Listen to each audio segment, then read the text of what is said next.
On this episode of the John1911 Podcast, don't take LSD and be a hero. The Zimmerman assassination attempt is adjudicated, anti-gunner shoots pro-gun carrier, and Rogers Rangers makes an appearance. Okay, good morning everybody. This is Marky and Freeze, and this is episode 44 of the John1911 Podcast. How's it going, Freeze? Good. Actually, I'm kind of shocked that you said it was episode 44. I can't believe we've actually done 44 of these things.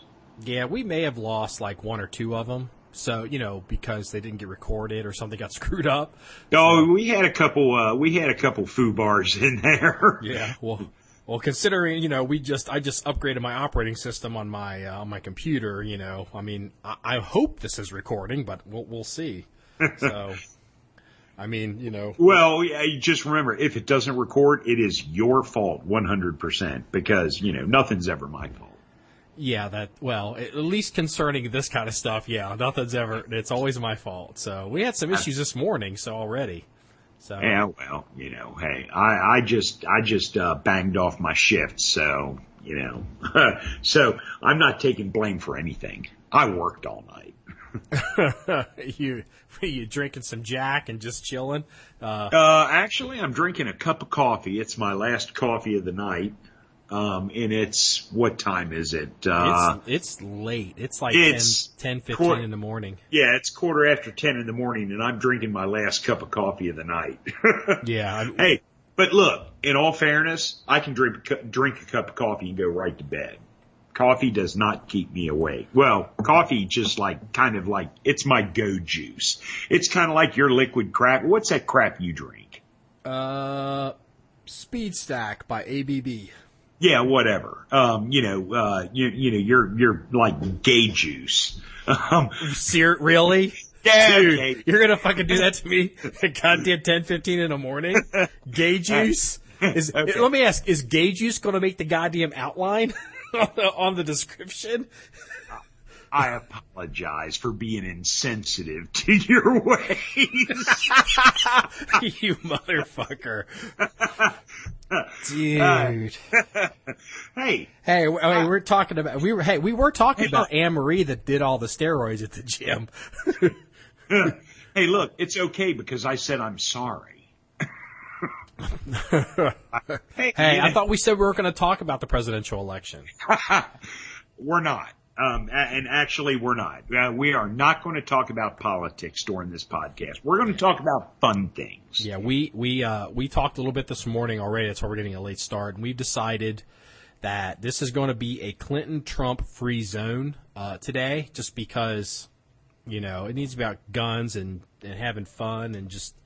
Hey, look, we've got a debate coming up tomorrow. Our next podcast, we'll talk politics, we'll talk about the debate, but today we just need to decompress and have fun. Yeah. I'm just so sick of it. So, hey, let's have fun.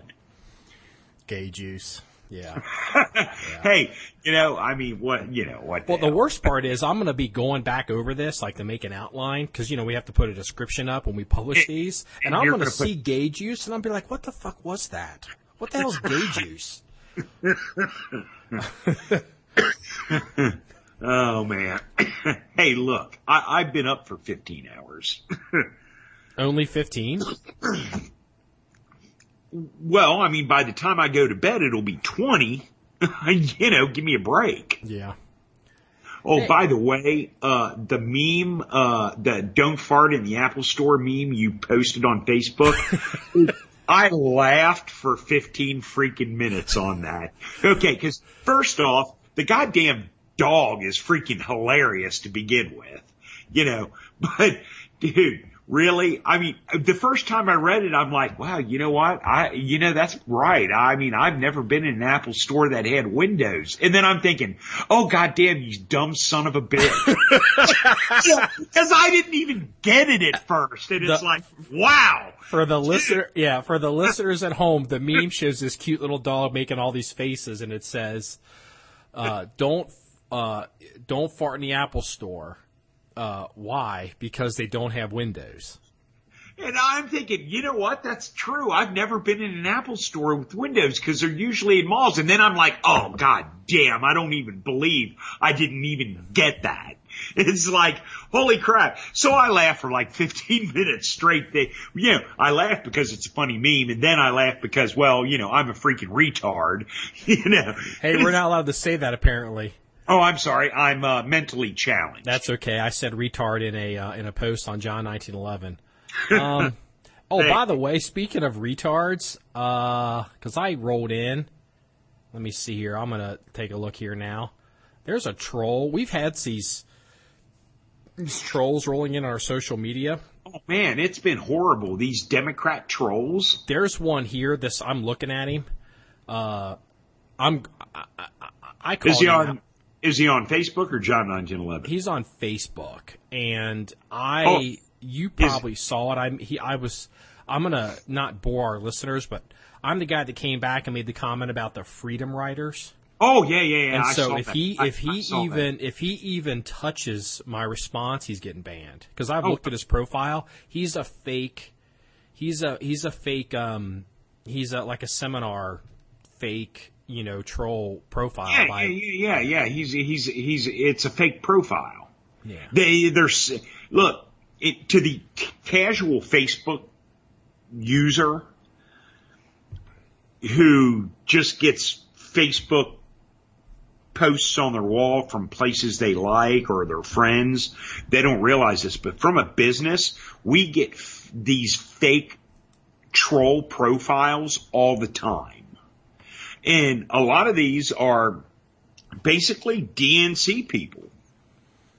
Yeah, they normally are paid by political action committees to roll around and try to push different agendas. But see, we have a lot of experience with this even before, the presidential cycles, because especially on Facebook before the big change, I did a lot of geopolitical analysis, especially covering things like Russia, and so we would get these guys that are basically, Russian disinformation operatives paid for by the Russian government that would roll in and try to discredit the stuff that we would be talking about. Oh, and man, I would end up having to block them too.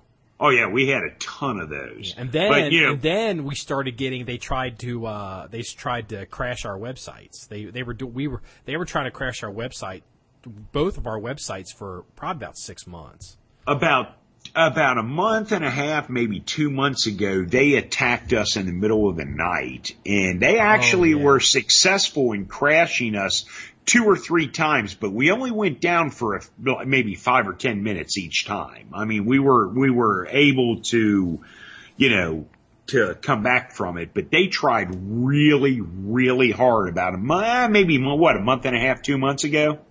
It almost happens like clockwork whenever.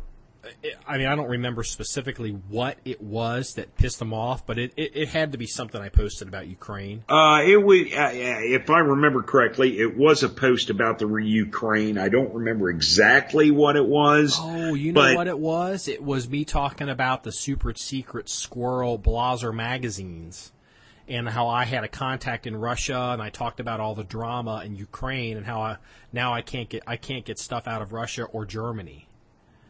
But yeah, you know what? You're right. That's what it was. And they hammered us hard that night. Let me say this because I don't want to give the wrong impression. Our servers are pretty deep. And we can take. We don't leave a big footprint. People don't realize how heavy our servers are. We look like we're maybe a frigate. Let me tell you what, buddy, we're the goddamn fucking Iowa, and my servers can take major hits and still be standing. Hey, and I'll tell you what, mind you, over the past several years, we have learned, it's like every year we get heavier and heavier because we have to. Yeah. In full disclosure, the first thing that ever really hit us hard was Chris Kyle. Oh yeah. It wasn't even the Russians. It was the Chris Kyle fundraiser we did. We just didn't realize because no one knew who Chris Kyle was, but people like us in the community. Yes. And we were constantly going down. That's when we started really having to up our game with the servers. Yeah. I mean, I mean, we had to. I mean, it was, if we didn't, we would be out of business. I mean, and it's been a challenge. I mean, look, the guys that run businesses will know what we're talking about. The guys that don't have their own websites and deal with servers, may or may not know what we're talking about. But I'm telling you, it's been a learning experience, because it's not just like, we get a server, we open a website, whatever. And no, it's not quite that way. Yeah.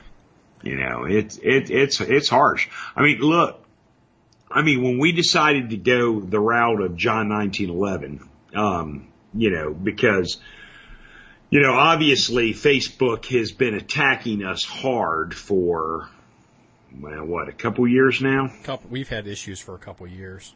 And I mean, we decided, about a year and a half ago to go with, maybe a year and a half, 2 years ago, we started talking about John1911, and we slowly, have been implementing it, and we really turned it on. I think it was last spring, maybe, the previous spring, summer. I'm thinking May, June, July. I can't even.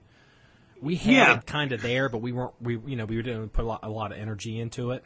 Yeah, but the thing is, we talked about it for a year before we implemented it. We knew it was going to be a lot of work. We knew it was going to cost a lot of money to do. But we saw the writing on the wall. We knew Facebook was going to screw us because of just who we are. Yeah. Nothing personal. We've been talking about it. It's nothing personal. We are who we are. Facebook is who Facebook is. And, and we do not meet in the night. We do not rub soft and fuzzies together. So we knew Facebook was going to hammer us. And they've been hammering us a little bit here and there over the years. Like the last hammer. They burned us because we don't have a fucking wall anymore. Yeah, I don't know what happened last night with that. I haven't. No, it's not last night. It happened over the weekend because I noticed it over the weekend.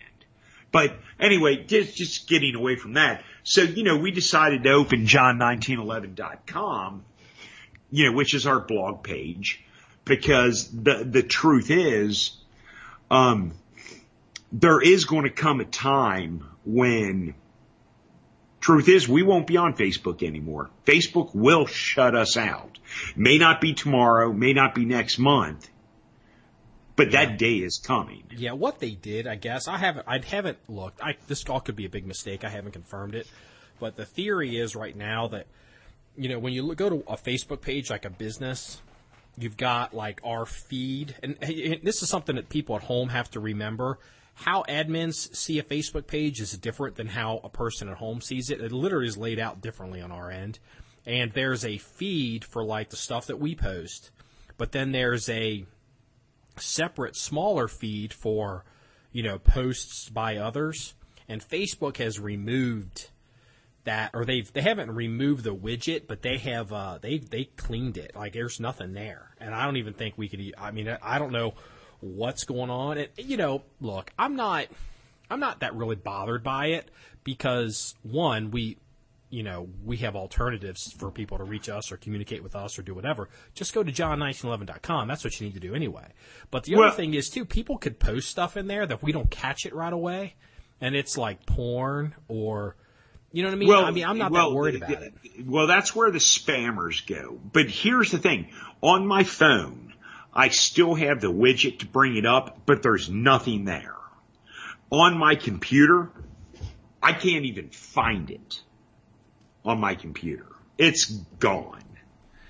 The tab to click to go there is gone on my computer. Look, again, I haven't verified any of this. For all I know, Facebook has eliminated this for everybody. Well, maybe they have, but for us, it is fucking gone. And, yeah. So not unexpected. If anyone is able to go in and post personal stuff on tacticaltshirts.com's Facebook wall, dude, we can't see it. If you're looking for a response, you're not going to get one because we don't get it. Yeah, it's gone. To check it, so. I mean, like I said, on my phone, I can access it, but it's blank. There's no content. All the content that was in there is gone. And on my computer, I pull it up on the computer, and I can't even find a tab to click to even go there. Yeah, hey, but you know what? It's not like we haven't been predicting this shit for the last year and a half. Oh, yeah. Oh, you know what? Speaking of which, for different venues to get a hold of us or to follow us, I'll have to confirm it's working again when we post this podcast, because it was only the episode 43 that actually officially went live. If you want to listen, if you're a big YouTuber, and hold on one second. If you're a big YouTuber, we now post these podcasts on YouTube, so you can hit play and walk away. I don't have it set up yet for what's it called? What's the big podcast app that's on the Droid phones that everybody uses?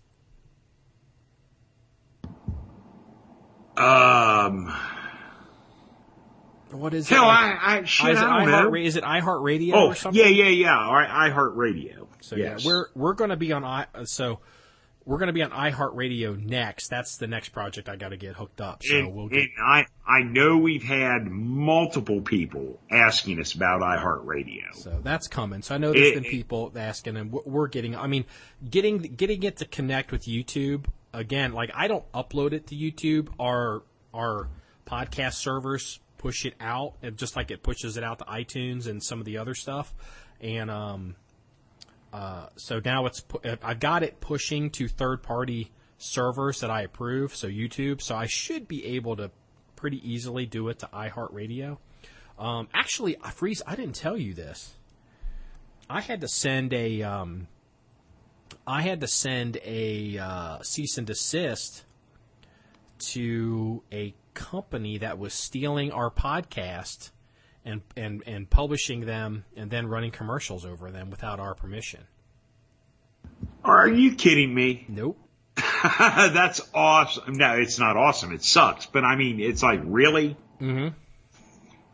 They had approached us. They had reached out and wanted to know if,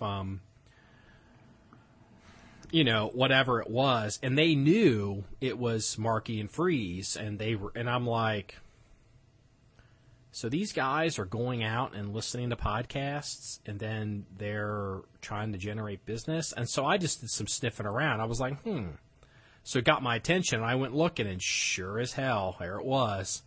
And I sent them the whole, we're going to haul them into federal court because it would be an FCC thing, and cross state line. And they took it down. So I don't know why anyone would want to steal this podcast. I mean, but yeah, I mean, they would be stealing it, and we wouldn't even know. Like, we wouldn't even know, like, the traffic or it's even happening. So, like, if I hook the podcast up to iHeartRadio and people are listening to it, I will be able to see it and we will know it. But these people were flat out copying it and just re-uploading it on their servers. I was shocked. Okay. I mean, look, I mean, I'm the first person out there that toots our own freaking horn every chance we get. But truth is, why would anyone want to do that to our podcast? Honestly, we're nobody. Truthfully, that's what I'm saying. They're stealing 100 of them at a time and just walk. Yeah, okay, because I think our podcasts are cool. I enjoy them. I enjoy doing them. I enjoy the responses we get from our people. But man, we're just two gun guys who make T-shirts for and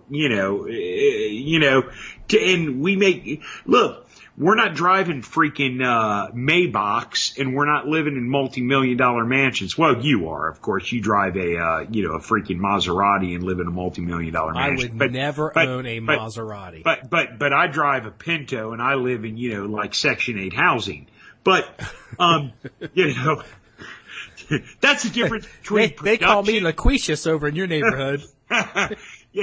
No, but I mean, look, we're just two gun guys who, t-shirts supplement our shooting guns and having fun. We have an armory because we sell t-shirts. We're not rich guys. We work for a living.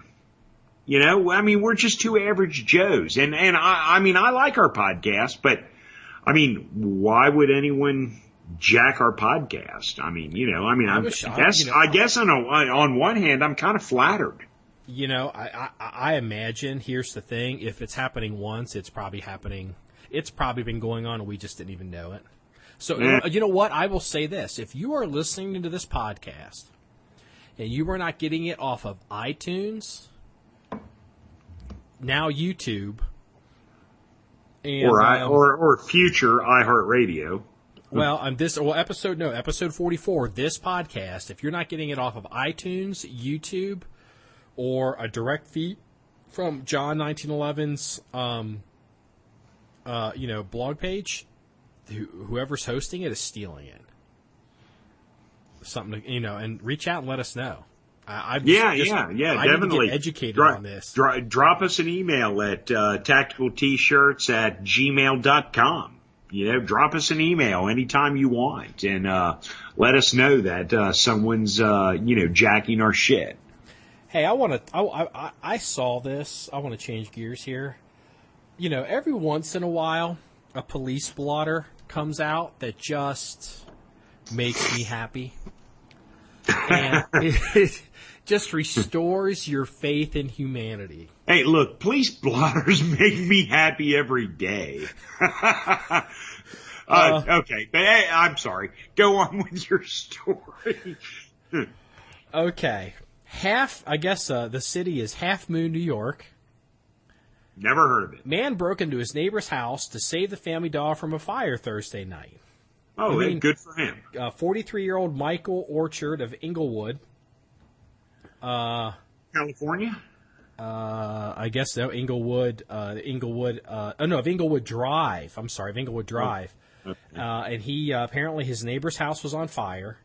Okay. And he broke into the house and saved the family. 43-year-old guy, adult, decided what he wants to be in life and what he's going to stand for. And he's just not going to stand around and say, man, someone's going to have to do something about that. The house was on fire and he broke in and he saved the dog, Hey man, I like dogs. If my neighbor's house was on fire and I knew they had a dog, I would break in to save the dog. I was never a dog guy, but because of Mrs. Freeze, I'm now a dog guy by default.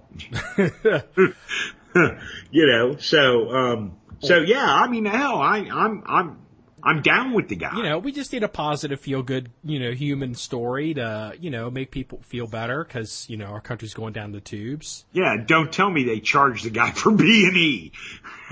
They did charge him, actually. Yo, son of a bitch. However, there was no fire. Troopers say he was high on LSD and hallucinating.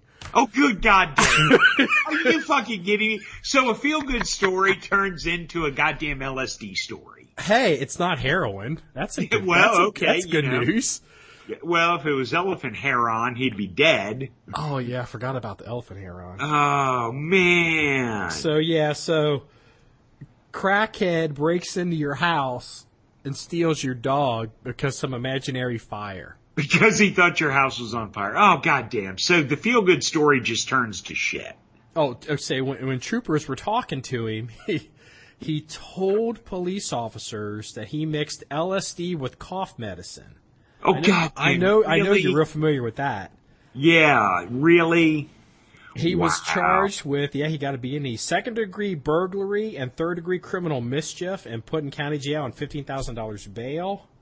Hey, but you know what? He owned, he's an upstanding citizen. The troopers say Orchard was very cooperative. Okay. Well, that's good. That means they didn't have to freaking mace them, tase them, and cuff them. Yeah. Well, The dog was unharmed. The dog is currently being treated for smoke inhalation. Oh, I'm sorry. That's another story. No, he's actually being treated for PTSD. Oh, God. You know, yeah. Wow. Crack is whack, Brittany. Or, what's Whitney Houston? Whitney. Yeah. The dead Whitney. Crack is whack. Yeah, okay. Oh, wow. Damn. So much for your feel-good story. Dude, it makes me feel great. It is kind of a feel-good story. Yeah, every once in a while you'll see one, you just go, oh, hell no. God damn it. That's awesome. I'm just glad it happened to somebody else. The guy has great intentions, but, he was, whacked out on LSD and, his intentions went awry. But hey, he meant well. He meant well. He meant to save the dog. The fact that the house wasn't on fire and he was high as a motherfucker, yeah, whatever. Yeah. Damn. Hey, you sent me we don't have it posted on John1911 yet, but you had sent me a pictures of a magazine. You had are you crippling a mag for hunting this year? Yes, I am. Yeah. Actually, okay. Here's the situation I have. My VZ58, which I dearly love. I have, 20, 25 mags. And most of the mags are new mags. And they function awesomely. No issue. But I have about a half a dozen mags that are old surplus mags, and they're used and they're worn. And, the springs are weak in them. So, you run them, you get some jamming issues. They're good for about the first 15, 18 rounds, and then they start jamming up, stovepiping little, because the springs are weak. And I use those for training because, hey, there's nothing better than having a bad mag to do, jam clearance feeds and, mag changes, doing clearance drills with a mag that actually malfunctions, so they do actually serve a purpose, and I don't put new springs in them because I use them for training. Well, because in Indiana this year, we're allowed to use 7.62 by 39 millimeter ammo rifles for deer hunting. And typically it was shotgun, right? Yeah, it was shotgun or rifles with pistol ammo, and they did allow what's the SOCOM round? The 458? 458 SOCOM. I mean, they allowed limited rifle rounds. Well, anyway, they opened it up to 7.62 and 6 millimeter, so they've expanded their rifle range. Well, this year I decided I'm going to use the VZ58 for deer hunting because, the VZ58 is my go-to rifle. And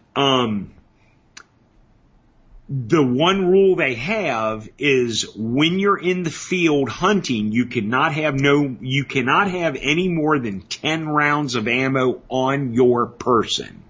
That means, hey, if your gun holds 5 rounds in the gun, 5 rounds in your pocket. If your gun holds 10 rounds, 10 rounds in your gun, 0 rounds in your pocket. You can't have more than 10 rounds on your person. So I went to look, because all I have is 30-round magazines. I went to look for 10-round mags for the VZ58, which, the VZ58, you don't get a lot of, basically it's 30-rounders, So I found the Israelis make any limited? Do the Israelis make a 5-round? Yeah, the Israelis do make a 10-round magazine, but all the Israeli companies that sell them are quote-unquote out of stock. So either they make them and they don't have production, or they made a limited amount and they're sold out. So while I'm looking around on the internet, I found this great product called MagBlock. It's actually MagBlock LLC. Shout out to that company, whatever. But what they do is they make this really cheesy ass looking polymer plastic block that slides into either an AK-47 or it happens to work on a VZ-58 magazine. And you can cut the mag block to do either 10 or 20 rounds. So you can limit it. Basically, it's like a plug for a shotgun. You got a shotgun, you have to have like a 3-round limit for hunting. You drop a plug down in the magazine. Basically, it's a plug for a detachable 30-round magazine. Okay. And with shipping, I don't know, it was like $7.95 plus bucks something. It was $9 even shipped to my house for this mag block. So, I mean, look, $9. Dude, if you don't want to spend $40 on a 10-round magazine, spend the $9 on a mag block. Boom. You've got a 10-round. It's a 30-round mag, but it's blocked to where it'll hold 10 rounds. Well, you're basic. I mean, to be clear, you don't want to use a shotgun. You want to use a centerfire rifle for the first time ever in Indiana, your whole life, and you don't want to buy a new rifle when you've got one that will qualify. Well, yeah. I mean, I actually have several rifles that have qualified, but the point is, I want to use this particular rifle, and I don't have any 10-round mags. And even though the DNR rules do not say I have to have a plugged magazine, I decided to buy the mag block just to convert a single magazine to 10 rounds. Now, I can take the mag block out anytime I want and convert it back to 30 rounds, but I took an old training mag that had a weak spring in it, and I put the mag block in it. And what I did to separate it from my other mags, because my mags are numbered. I number the floor plate on them, so I kind of know what mags are, what. But what I did is I took this mag, and because my VZ-58 is basically camoed, it's got a shake and bake camo finish. It's basically OD green with black stripes. What I did is I took the mag and I painted the entire mag OD green. And because it's a 10-round mag because of the mag block, I took black spray paint and I spray painted an X, a Roman numeral X, meaning, 10 on each side of the magazine. That's so cool, when so when I got my mag sitting there, if I see the OD green with the black X on it, I know that's a 10-round mag. It's got a block in it. And that's basically my hunting mag. Yeah, and I believe I did a write-up on it. We'll probably do a post on it on John1911 because I took pictures and all that crap. But yeah, it's since I'm going to hunt with the VZ-58 for deer this year in Indiana, it's like, okay, you know what? This is my hunting mag. Would I rather have a 10-round shorty opposed to a 30-round, magazine in it? Yeah, sure I would. But you know what? The $40 10-round mags were all out of stock. So what I did is I took the next best option, and I did a mag block. I mean, look, I don't need a mag block. I could just load 10 rounds in it and still be totally legal for hunting. Are you 100% sure you would be legal? Yes. Because I scoured the new regulation changes on this. They don't require a block in the magazine, but they do require no more than 10 rounds. But it's kind of like, okay, let me give you an example. The DNR rules for Indiana for centerfire rifle basically states this. You cannot use FMJ. You cannot use a full metal jacket bullet. Okay, that's cool. Here's the thing. Hollow points are not considered FMJ. However, I ordered, it should be coming in the next day or two, as a matter of fact. I ordered 100 rounds of 7.62x39 soft point ammo because, honestly, I don't want to have to argue in front of a judge if a game warden happened to come across me. I'm not using FMJs, I'm using hollow points. But a hollow point you know as well as I do, it's a full metal jacket, but it's a hollow point. And the rules specifically say you cannot use an FMJ. It doesn't say anything about hollow points, but if you want to get into a pissing match, I see what you're saying. If you want to get into a pissing match with a game warden, you're going to lose. Now, I may fight it in court, but I'd have to go to Indianapolis for court, and I may win. But dude, why deal with it? I didn't realize that was that you had these problems in Indiana trying to. 'Cause that's the thing; they're new gun regulations. This is the first year, right? Yes, exactly. This is the first year. And the rules specifically say no FMJ. Doesn't specifically state no hollow points. It just says no FMJ. Well, a hollow point round is not an FMJ, but if a game warden looks at your round and goes, well, that looks like a full metal jacket, and you go, well, no, it's a hollow point. See the hollow center? Your definition of FMJ is you're using the strict definition.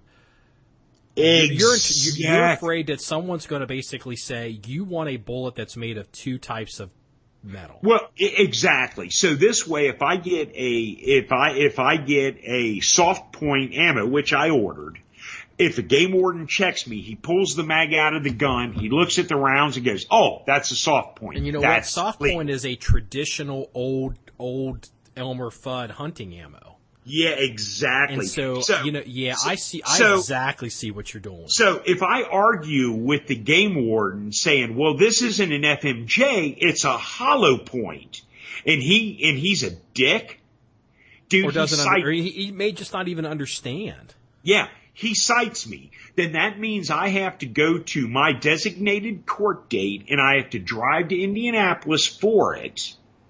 And then I have to argue in front of a judge that this hollow point round is not an FMJ. And I would print out all kinds of shit from the internet, and I would have rounds, and I would have all this evidence, and maybe I would win, maybe I would lose. But if I lose, hey, guess what? They technically can take my gun from me. Well, that's the thing. The Indiana DNR isn't referencing the UCMJ or the Geneva Conventions or the Hague Accords in regards to ammo selection. So you have to probably start the precedent with them, and you could be the guy that could get caught up in it.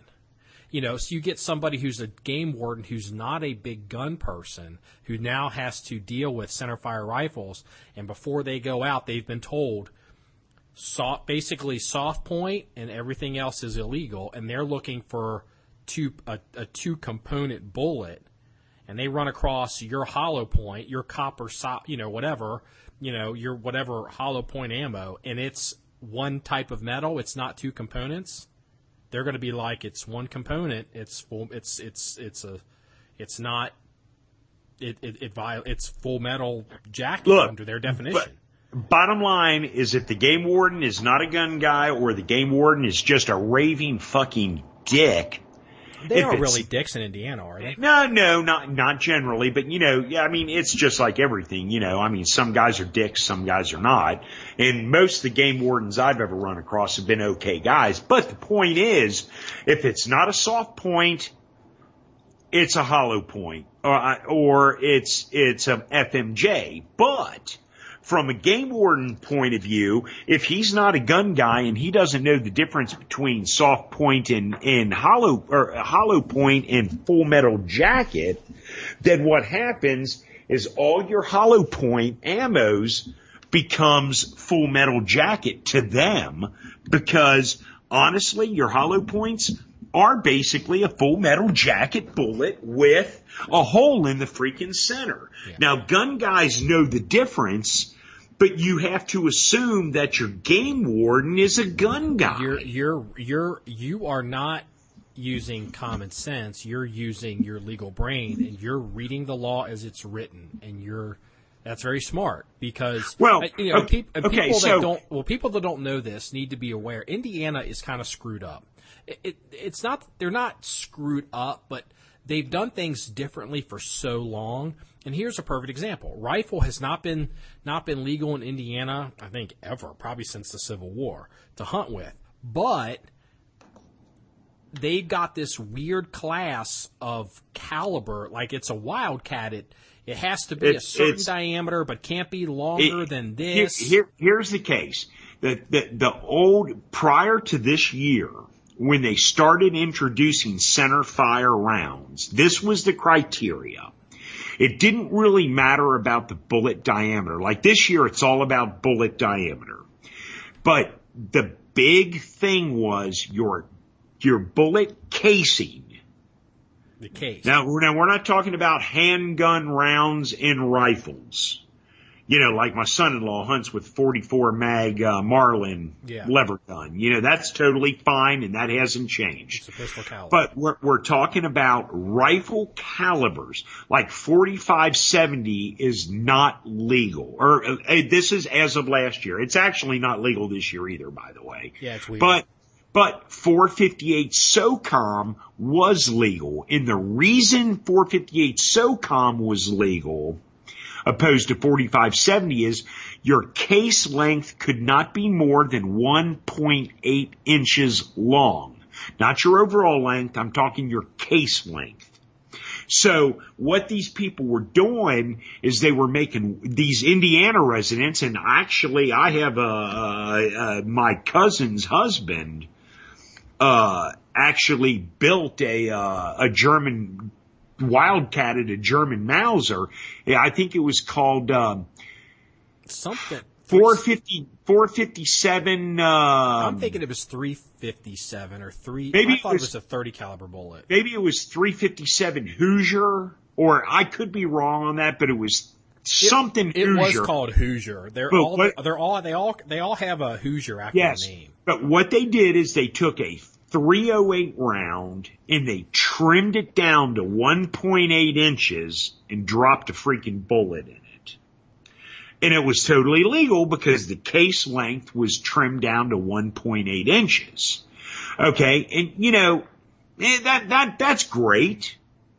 But now that they relaxed the rules, now, is it perfect? No, because they're allowing 7.62 and 6mm only. So, like my 270 hanging on the wall, dude, 270 is an awesome deer rifle. Well, guess what? Not legal in Indiana because it's not 7.62 and it's not 6mm. And it's weird because, 4570 is not legal, but 243 is legal. And here's the thing: the deer in Indiana get big.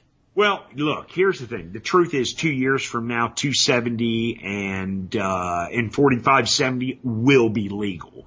But anyone who understands how the DNR works, it's always baby steps. Yeah. You know, and that's fine. But the point is you have the 7.62 and in the 6mm, and they specifically say 7.62 by 39 and 7.62 by 54 are legal. Yeah, they listed them. They actually listed the individual calibers. They actually listed them individually to let everyone know that those calibers are legal. Were you able to find 54R soft point ammo online? Well, it's funny you mention that because although goddamn, you know I'm a cheap motherfucker. I am a cheap bastard. And I hate spending money. I hate spending my money. For both of us. I hate spending my money, and I hate spending the company's money. Look, I know you're a high-end guy, and you don't think twice about spending money, and I'm your... Don't say that kind of shit. I'm your, stop gag. Because like a Daddy Warbucks here with, a top hat on, smoking a cigar. No, I'm not saying that. I'm just saying that I'm a cheap son of a bitch, and you're not. I'm Thurston Howell the Third? No. You're not Thurston Howell the Third, but you sit there and look at something and go, well, you know what? That's okay. And I look at it and go, fuck no, that's not okay. That's too expensive because I'm cheap. I admit it. You know, it's a flaw. I'm just a cheap bastard. So when I ordered the 7.62 by 39 soft point, I also ordered 7.62 by 54 soft point. I ordered 100 rounds of each. And I hate to say it because, man, it was like the the 7.62 by 54, I think it was like $16 for a 20-round box. It killed me. Oh, I bet that killed the hell. Oh, my God. It killed me, man. I mean, I was like having I had to take a Zantac before I could even hit the, the go button on it. Dude, it killed me. Cause you know me, I'm cheap. I'm a cheap son of a bitch. And it killed me to order it. But look, I ordered it anyway because look, you've got a 7.62 by 54 Russian sniper rifle. I have a 7.62 by 54 sniper rifle. And the truth is they both need to be zeroed at least a minimum of 100 yards for deer hunting, both of our rifles. Whether we use them for deer hunting or not, they need to be. And look, I got thousands of rounds of 147 grain surplus Russian 7.62 by 54 ammo. However, it's legal. It's not legal to use. So I ordered 100 rounds of the 7.62 by 54. So what I'll do is as soon as it gets here, I'll let you know. You come over, you grab my sniper, you grab the ammo, then you grab your sniper. And the next time you're at the range, I'll just let you handle it. Yeah, I'll get you a standard point blank zero. Yeah, just get a standard point blank zero at 100 yards on both rifles, and it's good for deer. I just want to ask this question, just for we have listeners in Georgia, farther south where it's warm and the deer don't get that big. Yeah, Texas. 243 6mm bullet is legal. I think you could even technically hunt. You could hunt a deer with a 6XC bullet, but you couldn't shoot him with a 6.5 Swede in Indiana. That's how weird this is, and it's fine. Yeah, exactly. But here's the thing: I could shoot a deer with 6mm, or I could shoot a deer with 7.62 54R. Okay, what's the biggest deer by poundage that you've seen? Either you took it or someone in the hunting party took out at the hunting grounds, or you've been hunting out. You've been hunting out there for what? Almost 40 years. I've been hunting out there for. Let's see. I've been hunting out at this same farm for. Well, there was another farm earlier on too. So. Well, look. Okay, yeah, that's true, but it was owned by the same guy. He had one farm, then he left that and went to another. So I kind of lump them the same. The original farm I hunted 2 years, and then I've been hunting the other farm for the rest because he got rid of the one farm and moved to the other. But I've been hunting that farm for 36 years. Mm-hmm. And what's the heaviest deer? The biggest deer that I've ever shot, white-tailed deer, mind you, I'm not talking, white-tailed deer, field dressed, gutted, was 205 pounds. And that's field a dressed, 205 pounds. Field dressed, 205 pounds. Took all the guts out of it. Took all the guts out of it. It was the no guts, meat, hide, horns, head, hanging on the hoof. On the hoof with no guts, 205 pounds. And and honestly, John, you know who I'm talking about when I say John. Yeah. John may have shot a deer bigger. Didn't your son-in-law shoot a deer a couple years ago? Dude, my son-in-law shot a deer that was a monster. Actually, it's kind of a fucked up story. He shot it out of my deer stand with my goddamn gun. But it was a monster, and it was a non-typical. It had a drop tine on it. I mean, this thing's just huge. But you know what? It didn't field dress at 200 pounds. I mean, it field dressed at, I don't know, it was like 195, 198. It was close to 200 pounds, but it didn't top mine. I mean, I think maybe with the exception of John, I've shot the biggest deer weight-wise off that farm in the last 35 years. So a 205-pound deer walking around with his guts in it, how heavy is that deer? 300 pounds. That's what I'm saying, because I know there was one deer that they were saying, because one year everybody was betting on who could get the biggest rack, and the biggest bodied deer, the biggest bodied buck, didn't get the biggest rack, and I remember hearing that buck was 300 pounds. Well, I'll tell you what, my son-in-law won that bet. Everyone threw in, I don't know, like $20 on the biggest deer. And these guys that were hunting on the adjacent farm, who we, hang out with, we're all friends. They shot this deer, and this deer was a freaking hoss. But my son-in-law shot a deer, and actually it wasn't that big of a deer, but the rack, the rule was, the longest main beam. Okay. Okay, the biggest rack, meaning the longest main beam on the deer. Because, you have to decide what's the biggest. Yeah, you're going to get to the point system, and you're getting all kinds of crazy shit. So what it was just measure the main beam. And anyway, my son-in-law, this deer was huge. And it was just like, this is a winner. And it would have been. But my son-in-law's deer he shot, which really wasn't that impressive body-wise, but it had a good rack on it. His main beam was like an inch longer than this big ass. And this was a huge deer. This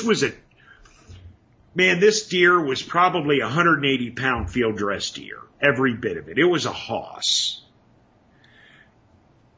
But he lost the bet by an inch on the main beam. Because, you have to pick something. Do you go by weight? There's a punchline here somewhere. Oh, yeah, no doubt. But, what do? Do you go by weight? Do you go by time length? Do you go by, you have to pick something. Yeah, it has to be something if you're going to do friendly bet, again, that's like the official point scoring system. That is such a nightmare for trying to actually just, for hunting season. Because you're trying to count all those points and all this different crap, and Well, the truth is, most people don't know how to correctly score. And look, that's why when you score a deer, you have quote unquote officials come and score your deer, because everyone scores differently, and you're always going to give yourself an edge. So you have an impartial judge to come in and green score. And then they come back 6 months later and then score your deer, because green score and cured score are different. That's why a lot of guys who get a big buck, like for example, say it's a potential record holder, what they'll do is they'll take a piece of 2x4 and they'll cut it wedge it in the rack. Because what happens is when you green score a rack, it scores a certain point, but as that rack dries, the rack will actually shrink in and get the beam in between the main beams. Mm-hmm. It will actually shrink.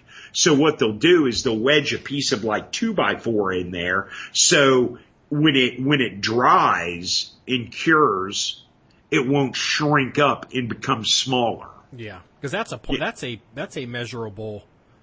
The width apart is a measurable point too, right? Dude, a quarter inch could be the difference between a world record and a number 2. Yeah, and the difference between a world record and a number 2 is tens of thousands of dollars. Oh yeah, because I know what you're, because like selling it and doing all that kind of stuff. Yes. Hey, you want to hear another police blotter story? Yeah. This is a good one. You ready for this one? This one involves an anti-gunner and a CCW carrier. Yeah. Have you heard this one? I don't know. Maybe. Overland Park, Kansas? Nope. Past couple days? Okay, Overland Park, Kansas. 59-year-old Overland Park, Kansas man was charged Thursday with shooting another man in the leg after taking a gun away from the victim.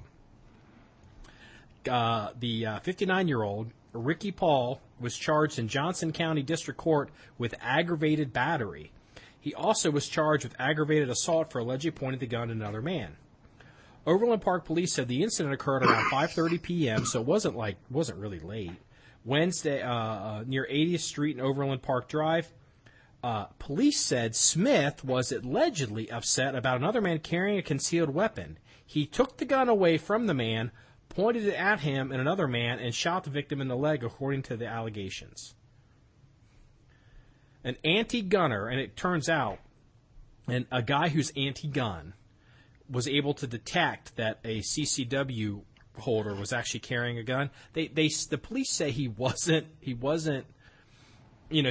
brandishing the gun or flashing it or making it known. It just, he did something and it, bulged or showed something. And so the anti-gunner got so enraged, he took the gun from the gun owner, pointed the gun at a bunch of people, and then ended up shooting the gun owner in the leg. That is kind of making the entire point for needing a gun. Well, first off, I mean, there's a lot of issues with the story. First off, how was the anti-gunner able to take the gun away from the concealed carry holder? That in itself is an issue. Not really. It's real easy. People don't appreciate how easy it is to take a gun from somebody. Well, I know. I mean, you were in my kitchen one day bending over, and I grabbed the hilt of your 1911 one day. And, I mean, the only reason you didn't turn around and fucking beat the crap out of me is because you knew it was me. I don't even remember that. No, this was years ago. Must have been if I was carrying a 1911. Yeah. A good point. Very good point. Because that's back when you were carrying your Ed Browns on a daily basis, before you got into your Glocks and your HK. I mean, it's big. Hey, there was an FNS9 in there for a minute. Oh, yeah, dude, for about 2 seconds. There were issues. But the point is, I mean, you were carrying your 1911 on a daily basis. That's been, what, 5 years? I mean, I don't know. It's been, at least, but anyway, my point is, I'm going to segue into another story.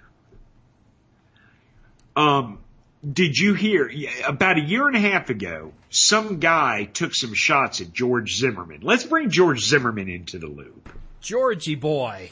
George the Chode Zimmerman. Why I didn't see this coming is I don't even know. Yeah, you don't even know. But look, George Zimmerman is the biggest jackass in the world. I think everyone pretty much agrees with that. Look, what was he well within his rights on the Trayvon Martin thing? Absolutely. Yes, he was. And the courts ruled correctly on that. However, let's not get into the could it have been avoided whole thing. Look, George Zimmerman is George Zimmerman's worst own enemy. But anyway, he's a very hated man. About a year and a half ago, it's in early 2015 sometime. You'll probably remember this. George Zimmerman was driving around, and some son of a bitch who hated George Zimmerman shot the windows out of his car and thought he had shot and killed George Zimmerman. Yeah, we covered this on the podcast. Yes, we did. Well, I don't know if it was on the podcast, but we definitely covered it somewhere. Well, the guy who shot at George Zimmerman was just found guilty. He was just sentenced. He was found guilty about a couple weeks ago. He was just sentenced. He got 20 years. 20 years. 20 years. 20 years for shooting at George Zimmerman. Well, hell, General Cartwright, former four-star General Marine Corps, he just pled guilty to lying to the FBI, and he's actually he's in possible jeopardy of getting 5 years in jail, but they've agreed that he won't get any more than 6 months. Well, yeah, but I mean, let's be real. He's not going to serve 5 years. I mean, I'd be surprised he serves any time, but I'll be surprised if he serves a day. But the guy that shot at Zimmerman, there's I mean, look, the Trayvon Martin shooting, from all the evidence that we've seen, was probably justified. Obviously, the courts ruled it was justified, and publicly we all agree it was justified. We also pretty much agree that Zimmerman put himself in a situation he didn't need to be in, and he's got character flaws. He makes bad decisions. Look, George Zimmerman makes bad decisions. He's got character flaws. He's a huge monumental jackass. But this guy that shot at him is probably almost the equivalent of like a celebrity stalker who basically wants to do the same thing to George Zimmerman. He wants to put himself into a situation so he can shoot George Zimmerman and he can be a hero. Well, yes, because actually, apparently, and I don't know the whole backstory, but apparently when he shot the windows out of Zimmerman's car when Zimmerman was driving, he thought he had actually shot Zimmerman, and he was bragging about it. I mean, he's like, I hate George Zimmerman for what he is. He doesn't really care about the situation. He just thinks George Zimmerman is a dirtbag. And he was... Well, they apparently had a run-in before as well. They met. Yes, but the point is, what got him 20 years opposed to time served is the fact that he was openly looking to kill Zimmerman and was bragging about it afterwards. Well, the fact that's well, look, let's put this in terms that nobody's saying in the media. Even the pro-gun guys, people like us, they are not saying it the way this has actually happened. This guy was trying to set up George Zimmerman so he could murder him. And he's tried to set him up before and gotten some kind of altercation with him. So this person who's probably is at least, I mean, look, you know, he's a convicted of attempted murder. I mean, there's a character flaw. This guy who was convicted has some kind of character flaw. He's obsessed with George Zimmerman, and his argument was, he was saying, when he found out George Zimmerman was alive, he told the police that George Zimmerman pointed a gun at me, so I shot at him in self-defense. Well, here's the problem. In court, it came out, and they realized Zimmerman at least did something right. He did something smart, being George Zimmerman. He had his windows tinted as dark as you can tint them in Florida, and that is pretty damn dark. It's crazy dark how much you can tint a window in Florida, and they're saying that this person who was convicted could not, if George Zimmerman had pointed a firearm at this man would have never seen it. Oh, yeah, absolutely. And that's what ultimately did him in. He should have been able to tell it was Zimmerman in the car, and he should have been able to tell that there was a weapon pointed at him. But there's a bullet hole through the window going in at George Zimmerman, right up at Zimmerman's head, apparently. And you know, and that's the fucking problem. You put yourself out in the public square like that. I mean, and this is, unintended consequences of even George Zimmerman. I'm sure George Zimmerman, when he was, Mr. I'm going to go and, patrol the world and, take it upon myself to stick my nose in people's business, he never considered that years, I mean, how many years has it been since Trayvon Martin? That later, there would be people trying to assassinate him. Think about it. Let's be real. This man tried to assassinate George Zimmerman. It's not being reported as that. It's not being reported as a setup. It's not being reported as, because nobody wants to report George Zimmerman as a victim or in a sympathetic light, but that's a huge problem. George Zimmerman's life, I can't even believe he's still, I don't know what would be better for George Zimmerman. Does George Zimmerman move away into the country and move out of state or move somewhere else, but in a small community everybody know who he is? Or is it better that he moves to a large, big city and just hides there where he could be lost in the crowd? I don't know. Look, the truth is George Zimmerman just needs to just be on the down low.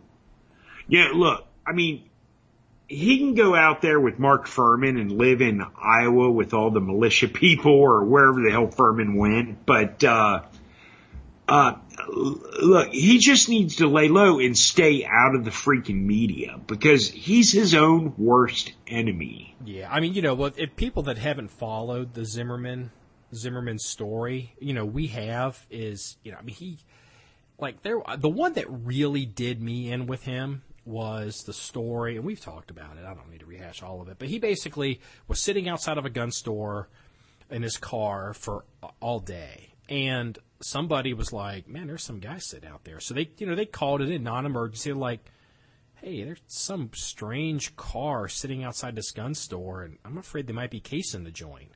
So the police roll up, make contact with the, unknown car, and the guy's like, I'm providing security for this gun store. Yeah, and it's just like the gun store people are like, oh, that's just George, ignore him. I mean, it's like, dude. No, he doesn't work for us. He just hangs out there. Yeah, it's like the gun store people knew it was him. They knew he hung out there, and it was just like, just ignore him. He's harmless. But it's like, dude, that's a problem. We don't know George Zimmerman, but it would be interesting. Does George Zimmerman go around trading on the George Zimmerman name? Like, for example, if George Zimmerman were in a nightclub and he's talking to some girls, because apparently he's going to be needing a girlfriend, do they know within the first 10 minutes he's George Zimmerman that shot somebody? You know what I mean? I mean, is he the NFL guy that wears his own jersey? No, I mean, I don't know. I mean, that's a good point, I bet you he does. I mean, he probably does. He probably, shouts to the rooftop that he's George Zimmerman, I mean. I bet you people that meet him for the first time within. Look, you always hear these stories about these guys that let me put it to you this way. You hear these stories about these guys that were in World War II and they pass away, and you look at their obituary and you're like, holy shit, he frickin' did this, he lived through this, he went through that, and blah, blah, blah. I had no idea. A guy never told me. He was just Bob that lived next door. George Zimmerman, I'm willing to bet money. He will find a way to tell you who he is within probably an hour. Look, here's the thing. If I ran into George Zimmerman on the streets, I mean, dude, I've seen his picture on the internet all over the place. I wouldn't recognize him. I mean, I would if I saw his ID or if he told me, oh, I'm George Zimmerman. I'd be like, oh, yeah, you are. But the truth is, if I walked up to him on the street and said, hey, what are you doing, buddy? Dude, I wouldn't recognize him as George Zimmerman. Because I don't care enough. I've seen his picture, but, whatever. But you know what, though? You bring up a good point about the next door neighbor veteran guy. I do that occasionally, bring up good points. Yeah, but I'll tell you why. Because I read an interesting story. Surprisingly enough, I think it was on my Facebook feed. You might have seen it on your Facebook feed. But it was the only... At the Air Force Academy, the only guy who served in the Army that's buried on the Air Force Academy grounds. Do you know who I'm talking about, this guy? I don't even know that premise because the Air Force was spun off from the Army. Okay. So I don't even... Is that true? Okay. The Air Force Academy's in, Colorado. Yeah, it's in... it is. Okay. Well, so this guy was a janitor at the Air Force Academy. Oh, okay, go ahead. Yeah. Okay, so this guy's a janitor at the Air Force Academy, and he's been working there for, years. And, he was, just like any school, the professors and the teachers, and the custodians, too. He's a regular fixture at the Air Force Academy, and he's just a regular Joe and whatever. Well, one of the Air Force seniors was doing a report on World War II Medal of Honor winners, and he comes across this guy's name. Oh, he was a Medal of Honor winner? Well, and he's like, well, hell, that's the name of our janitor. So he gets to looking into it. Well, this guy was in the Army in Italy during World War II, and he took out several pill boxes, German pill boxes, and he was captured by the Germans, and they thought he was killed in action. And he was his father was posthumously, he was awarded the Medal of Honor posthumously. It was given to his father. Oh, wow.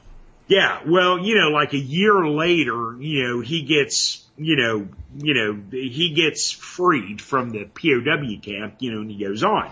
Well, he gets back to the U.S., he gets into civilian life, he becomes a janitor at the Air Force Academy. So, this senior finds out, it's like, well, hey, is this the same guy? And they get talking, he admits, yeah, that is me. And they're like, whoa, our janitor is a Medal of Honor winner. So now he becomes like a minor celebrity. Well, fast forward to the 80s. So he's telling a friend, because now he's a minor celebrity. And they've actually had him give a couple of speeches at graduating ceremonies and shit like that, because he's a Medal of Honor winner. Yeah.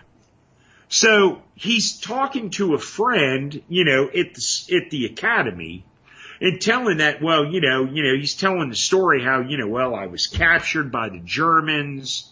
I never actually received the Medal of Honor. My father did, because they thought I was dead, blah, blah, blah.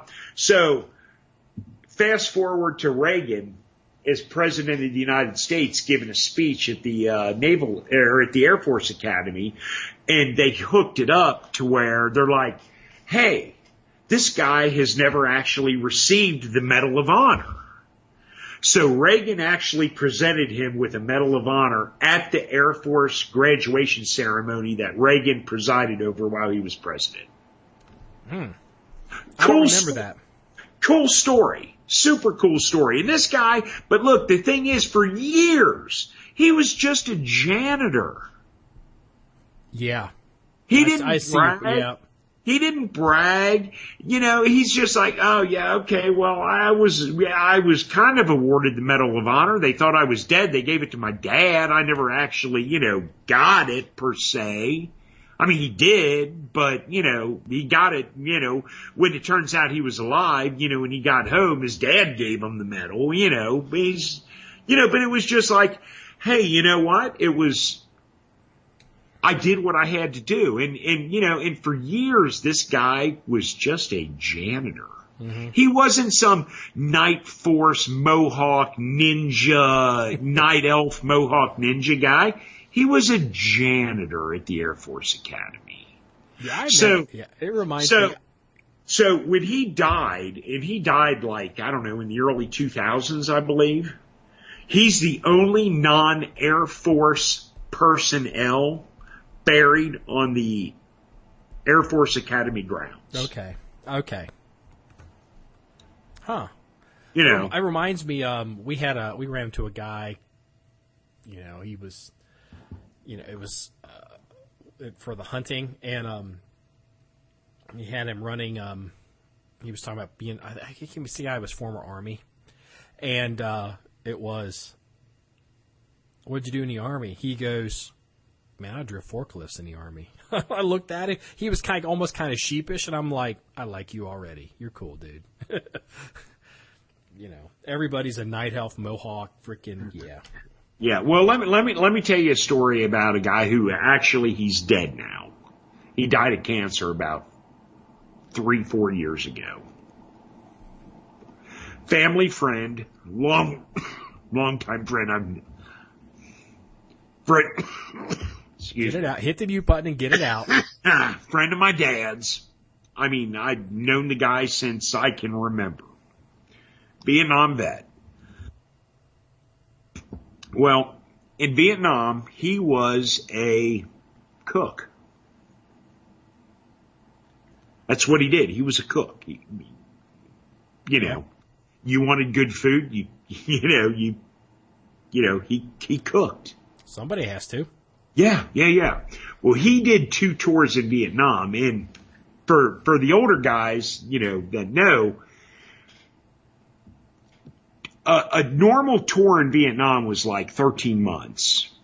A second tour was not another 13 months. It was only like 6-7 months.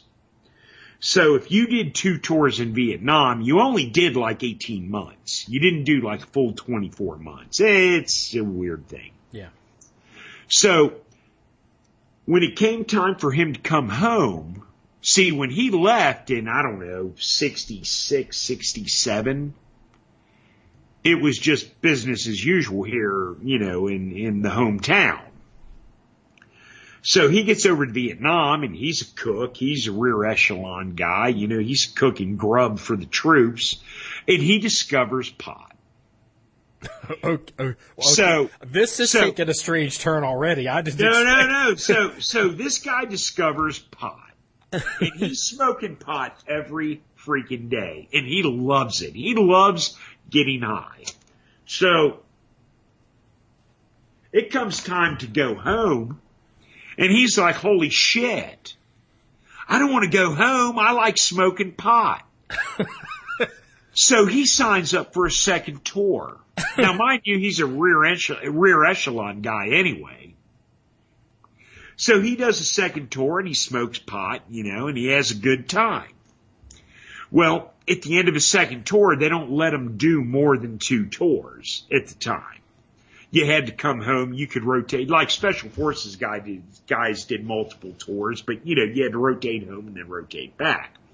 But anyway, so he comes home and he's like, I come home from Vietnam after my second tour, and he said, I'm with my parents, cause when he went to Vietnam, you know, he lived with his parents, went to the army, went to Vietnam, came back, lived with his parents, doesn't have an apartment. And he's like, I'm home less than a week. And he's like, one of the guys I went to high school with comes knocking on my door, heard I was home. And he's like, guy's got hair down past his shoulders. He's a typical hippie. We're talking. He's like, hey, you want to get high? And he's like, fuck. He's like, if I would have known there was pot here, he's like, I wouldn't have signed up for a second tour. He's like, I got to come home and smoke pot.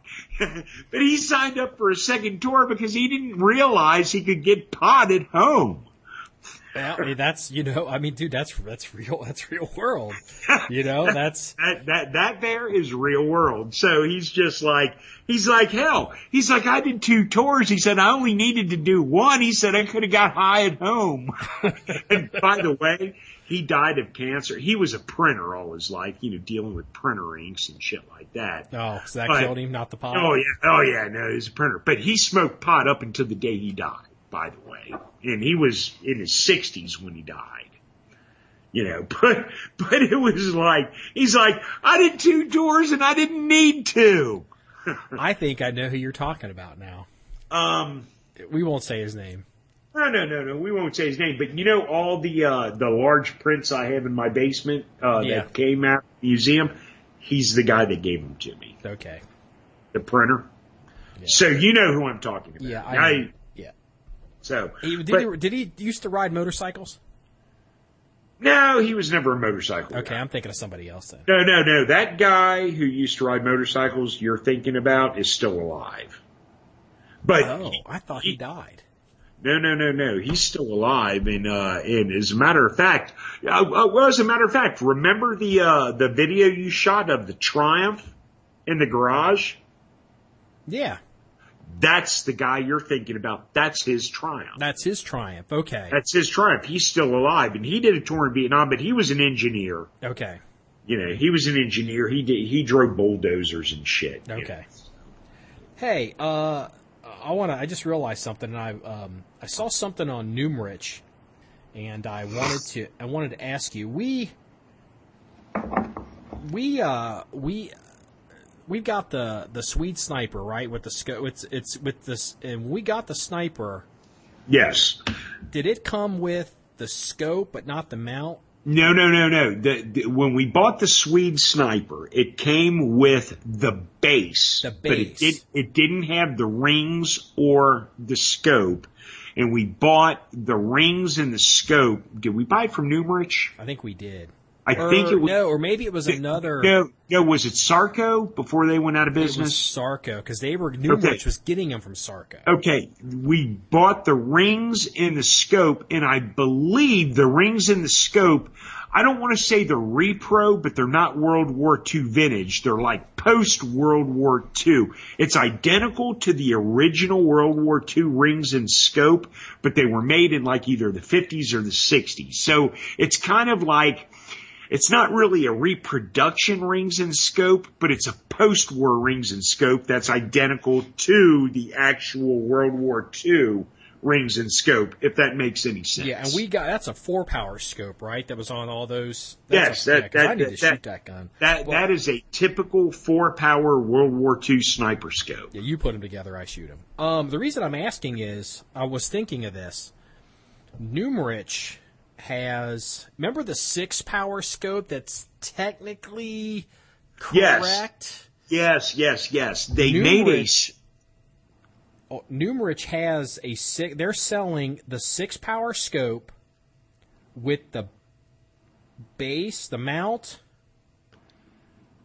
Well, I think the 4-power that we bought came with a base, the rings and the scope, but we didn't need the base because the sniper rifle we bought had a base on it. Well, already. Well, here's the thing. They've got we are pleased to offer limited supply, blah, blah, blah. 6-power scope, reproduction Zeiss, 6-power scope used by the Wehrmacht in World War II. Each scope has a long side rail mount with split rings, adjustable optics, 3-point crosshair like the regular.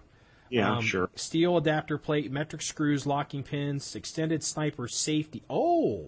It's got extended sniper safety, period markings, and the original inspection certificate from the Russian optics factory. Because the Russians were still making these scopes after the war and using them on sniper rifles. Yeah. How much? They want $6.99. Ooh, man, $6.99. God damn. No, don't do it. Okay. Well, you checked out Look, here. Where's the Mauser you checked out the armory? It's sitting on my table in parts. It's not even together? No, it's not even together. Dude, I have been so... You know what? I actually thought last week I was going to get a chance to work on it, but I didn't. And, dude, it is totally... Look, before I leave on the annual hunting trip, before I leave for Indiana and before you leave for Colorado, I will have that together. Okay. Are we going to convert that to a sniper? I think eventually we will, but I don't necessarily know if I want to spend $700 on a scope to do it. Mm-hmm. I mean, look. No. I think okay. I think there's better deals out there, and I think we will eventually. Because look, this is a bastard gun. It's a Czech Mauser, or is it Czech or Yugo? I think it's a Yugo. Yeah, but you took it apart, and it's actually a German Mauser? It started life as a German Mauser. It was scrubbed and went into the Yugo army, blah, blah, blah, blah, blah. So converting it into a German sniper rifle is not out of the question, because I know the Milsurp guys are like, cringing as I say this, because, we're whatever. But look, because this thing's been bastardized, I think it's a good candidate to convert to a sniper rifle. But I don't know if I want to take a Swede aftermarket 6-power scope in the $600 to $700 range to do it. Yeah, you're saying it's German, Russian. It's yeah, I don't know if I want to. I don't know if I want to do that. Let me get this rifle back together first. Okay. In its original form. Well, here's the other question: if we are going to do a fantasy sniper, do we do it an 8mm conversion? That gun that you've checked out of the armory. Yes. Do we pick up a 308 7.62 Mauser? No, we don't. And I'll tell you why. Look, we've got a couple 7.62 by 54 snipers that are the real deal. We've got a Swede 6.5 sniper that's the real deal. Yeah. We need an 8mm. We need an 8mm sniper. And if we're going to make a fantasy sniper, this is a good candidate, because we don't have to bastardize a real German Mauser to make a fantasy sniper. we're taking a real German Mauser that's been reworked by the Yugos and blah, blah, blah, you know.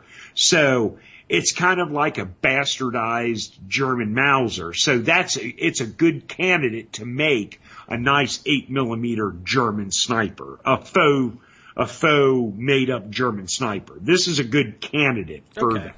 Because the barrel's in really, really good shape. Oh, we got that gun for nothing. We got dude, yeah. I don't remember what we got into it, but 250, 220. Yeah, with a bayonet. It's definitely less than 300 with the bayonet. I mean, it's a good candidate for a faux sniper. Okay. So we keep it 8mm, and this will be our 8mm German sniper. Okay. It'll be fake, but that's okay because it's kind of a fake rifle anyway.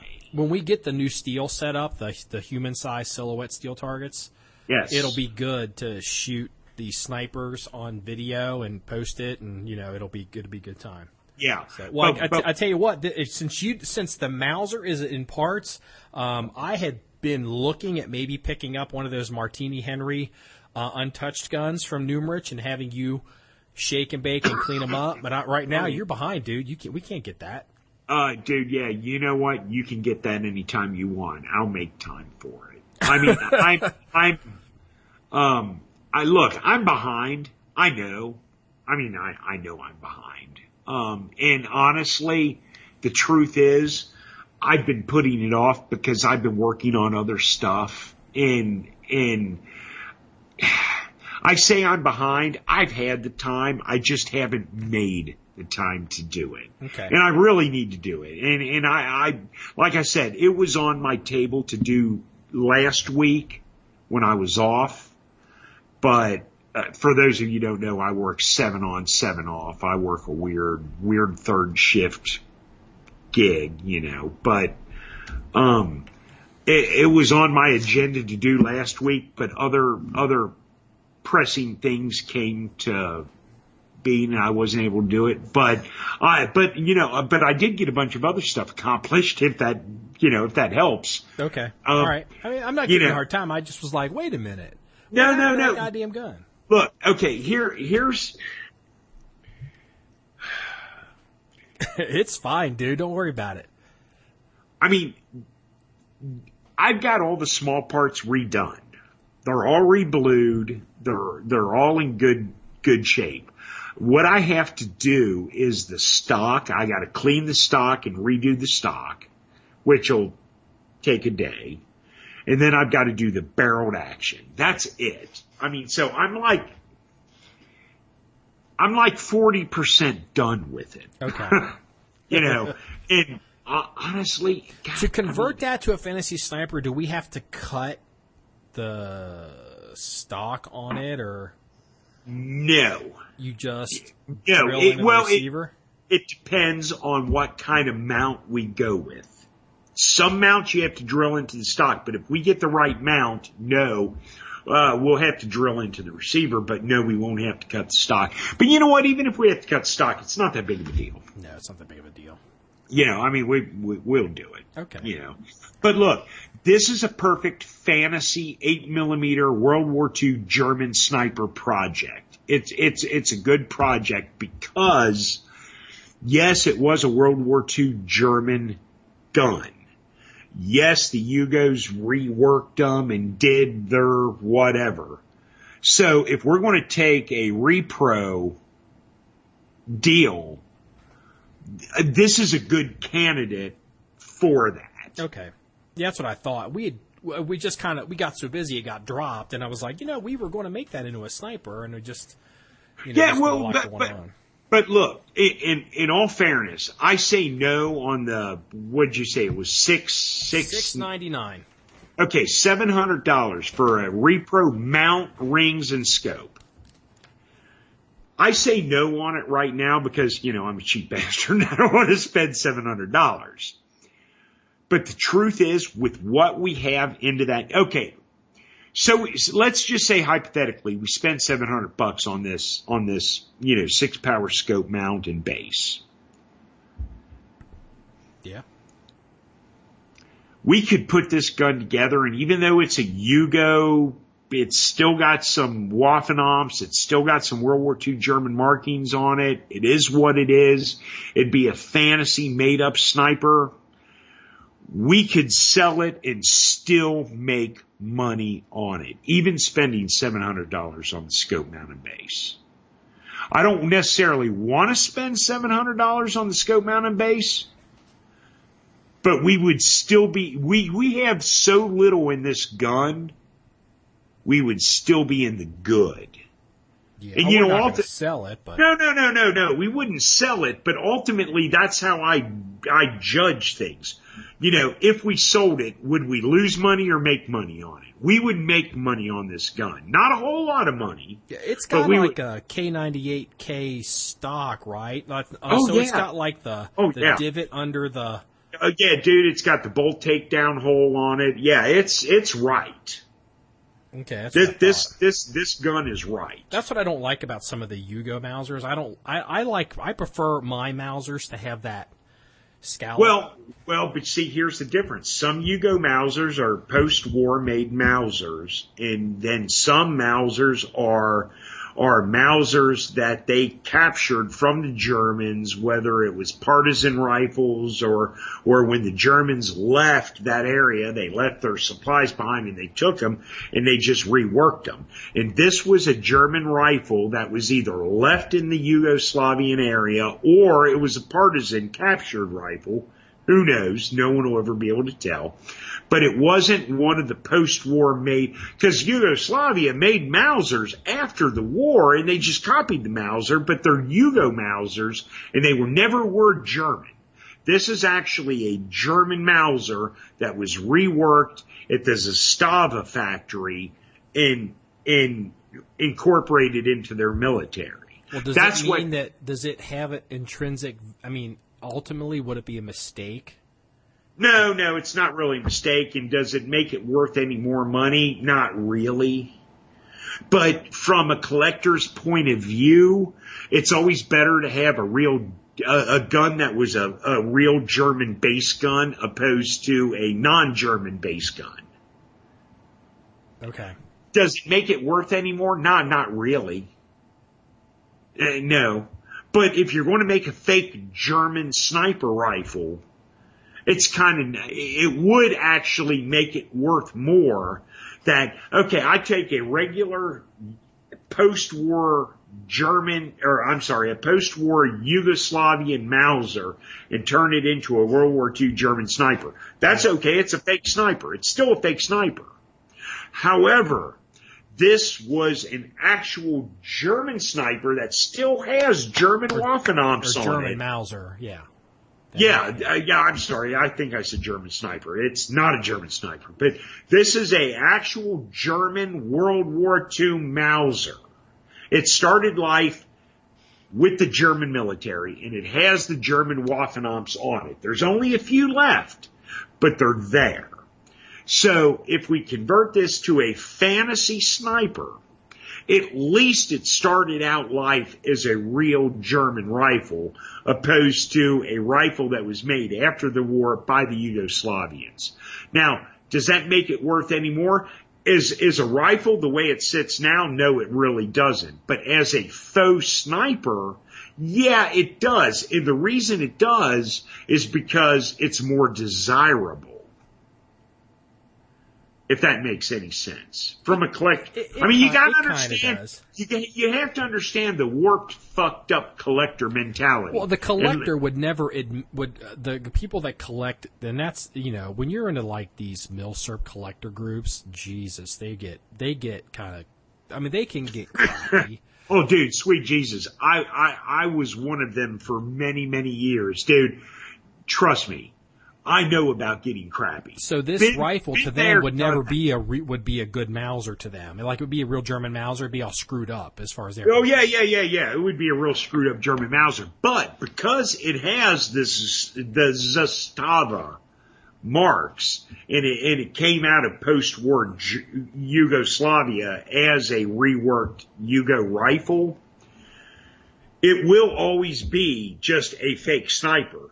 But from a collector's point of view, if you're going to have a fake German sniper, I would rather have a fake German sniper based on a real German sniper base gun opposed to a Yugoslavian-made base gun. Yeah. Because the action and the barrel and the parts were German-made. Yeah. And the stock is German-made. It's not Yugoslavian-made after the war. So this is indeed a German gun. This is a German base gun that the Yugoslavians reworked into a gun for their military. Yeah. Post-war. So ultimately, at the end of the day, it's still a German-made rifle. So from a collector's point of view, that doesn't mean a lot as far as value goes. But if you have to have a fake German sniper, and let's face it, a good donor rifle for a fantasy sniper, this is about as good as it gets. Well, look. Here's the thing. I mean, if you can find a documented real German sniper, and I'm not talking about these bullshit Mitchell's Mausers fake German snipers. I'm talking about a real bona fide German sniper rifle. You're talking minimum 5K. Minimum 5K, if it's documented. Okay, so most of the German sniper rifles out there in the K98 Mausers are fake. Oh, there's so many fake. Most of them are fake. The thing is now, what's and people haven't. I don't want to go too deep on this because we're already over an hour and a half on this podcast. But there's so much fake stuff now going on with the German Nazi rifle memorabilia. It will be like American Confederate or rebel stuff. Oh yeah, it's absolutely. So fake. It's going to hurt the value of the real stuff because you can never prove if it's real or fake. They've got people with fake stampings and fake markings, and they're stamping all kinds of crazy shit on these guns. Yes, exactly. I mean, Mitchell's Mauser selling. Oh, we've got SS concentration camp Mausers with Death Heads logos. Every one of those fuckers are fake.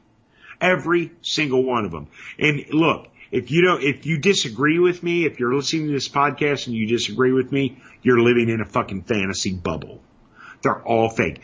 Everything Mitchell's Mausers puts out. And look, they put out some great reworked Mausers.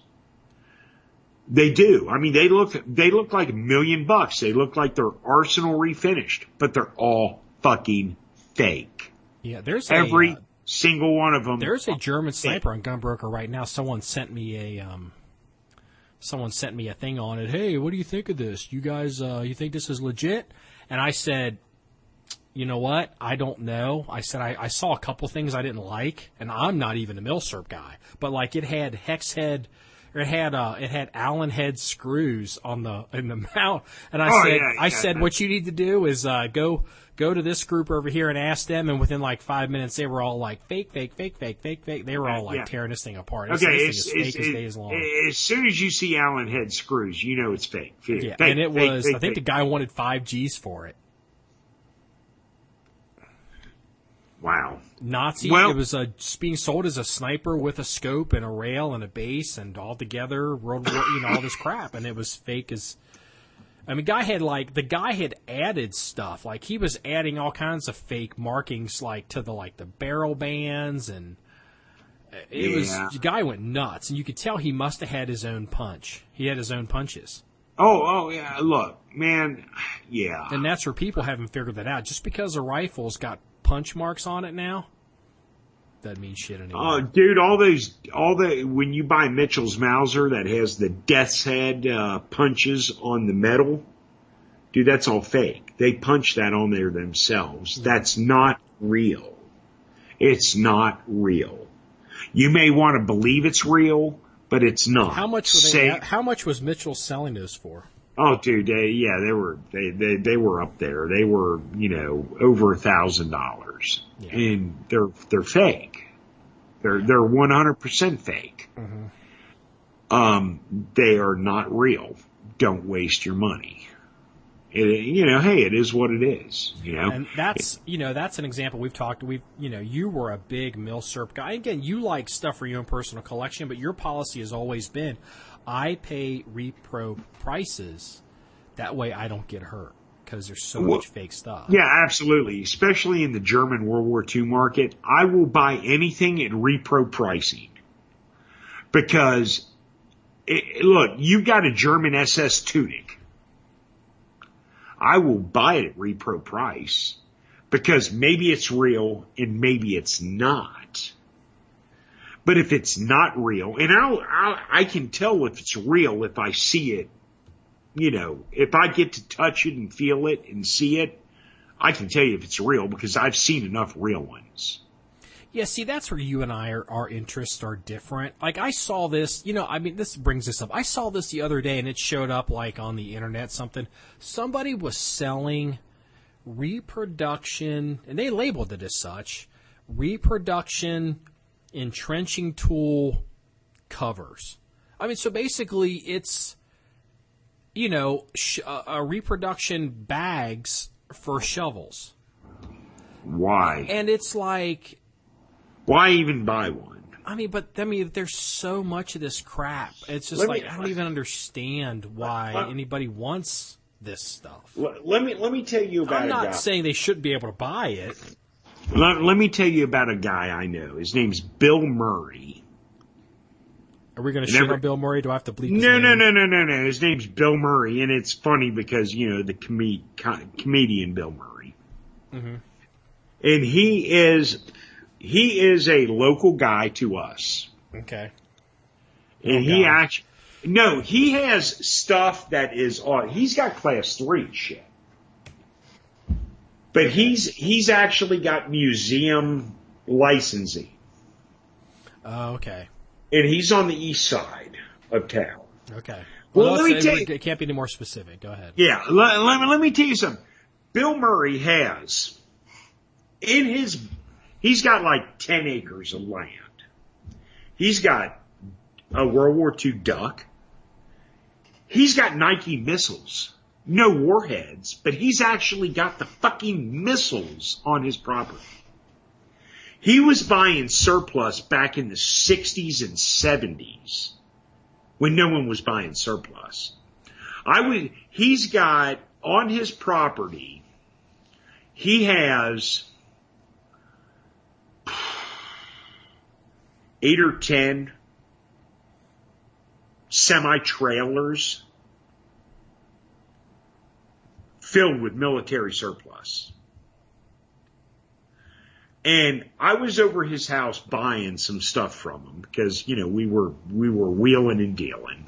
I was buying. There is a company out there that sells refurbished, reenactor grade World War II German helmets. It's called J. Murray. And if you buy a J. Murray helmet, it will have an original rebuilt World War II liner in it. And all the liners J. Murray sells, I sold them.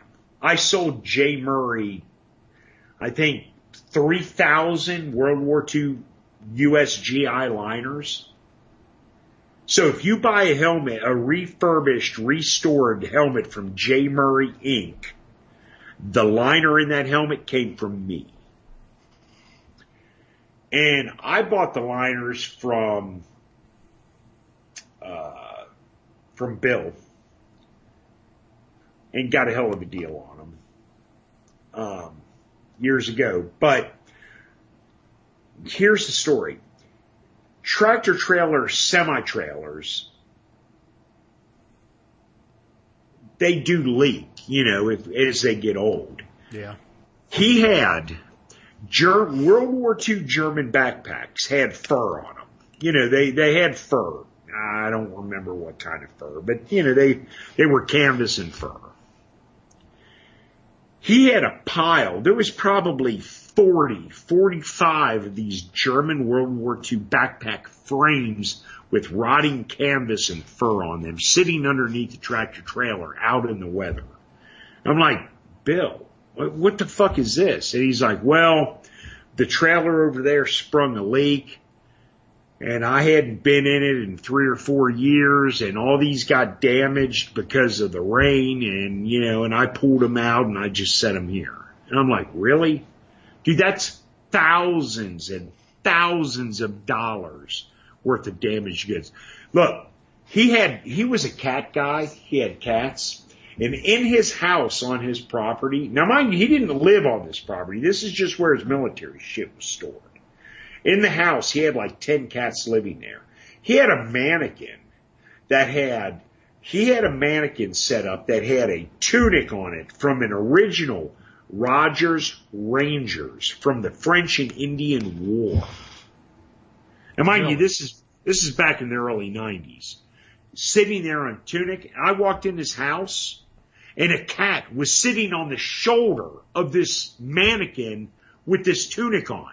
I'm like, Bill, dude, you got a cat on your tunic. He's like, yeah, he's fine. Dude, really? You've got a tunic from Rogers Rangers from the French and Indian War. Original. And your cat is sitting on the shoulder. Yep. Dude, seriously. And then we went upstairs to the second floor, and he was showing me all his full automatic Maxims and MG42s and 50 calibers and 30 calibers. And I'm like, holy fucking crap. Yeah, the people were in the 60s, they were buying them. Before 68, they were just buying them like crazy.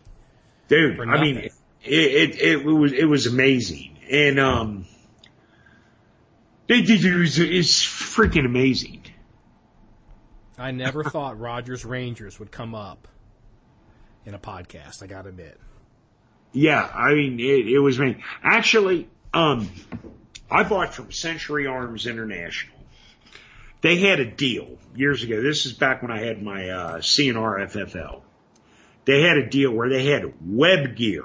And you can't see my air quotes when I say web gear, but it was British World War II web gear. And it was, dirt cheap. You got like 100 pieces of web gear for like $25. So I bought, I bought 2,000 pieces of this web gear. And it was crap. It was total crap. It was just miscellaneous. You know what web gear is. It was like pieces of harness, and it was clips and buckles, and it was all crap. So I made a deal with Bill. I'm like, look, I've got all this web gear. It's World War II British. It's all broad arrow marked. It's dated, but it's miscellaneous web gear. And he loved quantity deals. So I bought Vietnam-era helmet and liners. I gave him like 2,000 pieces of World War II British web gear for like 300 Vietnam-era vintage helmets and liners. And that's how you got your deal to the people that make the repop stuff, right? Oh yeah, yeah. I mean, we made quite a few. Matter of fact, I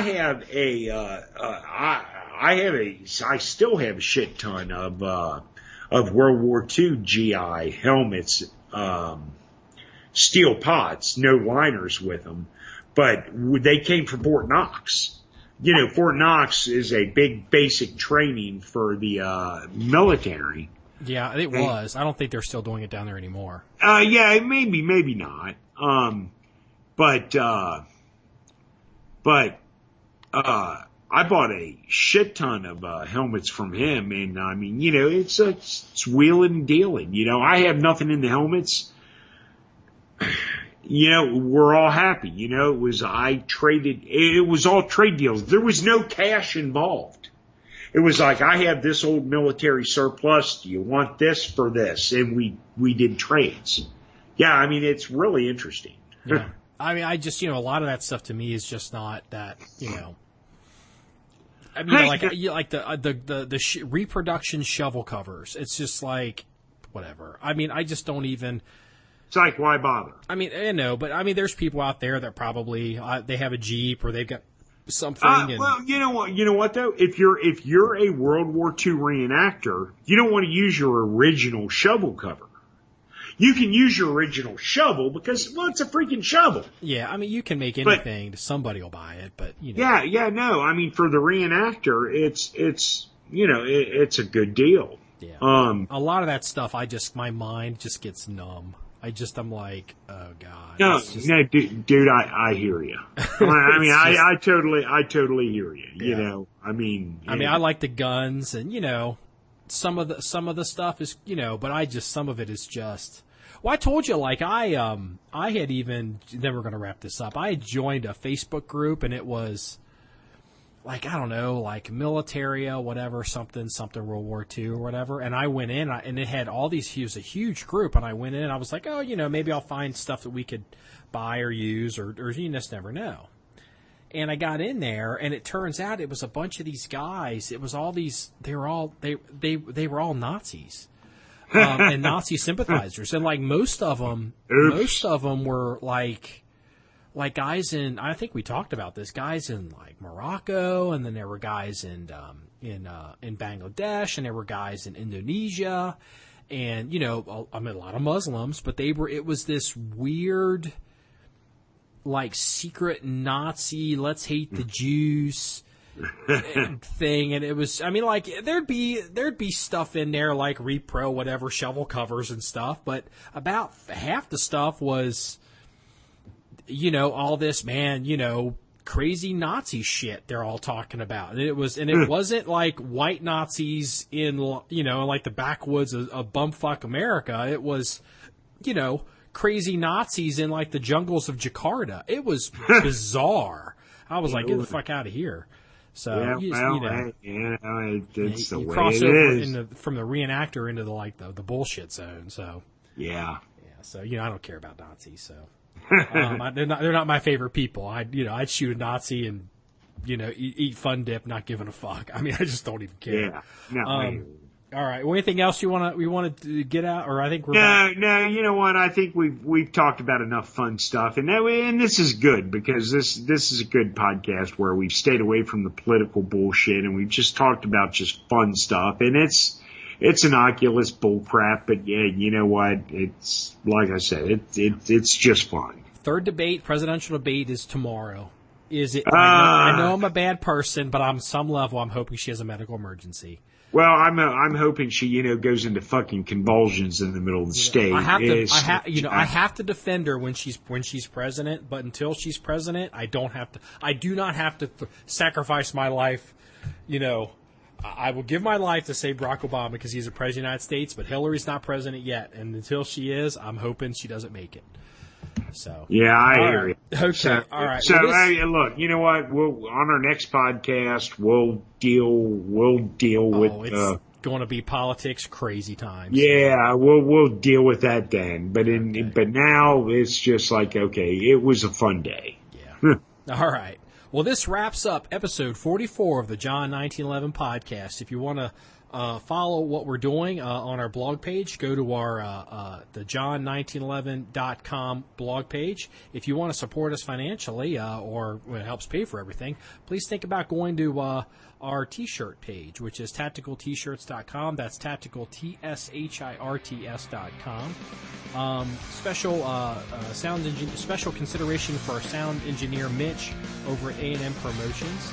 And just remember, it's all about shooting guns and having fun. And everybody, have a good day. See you later.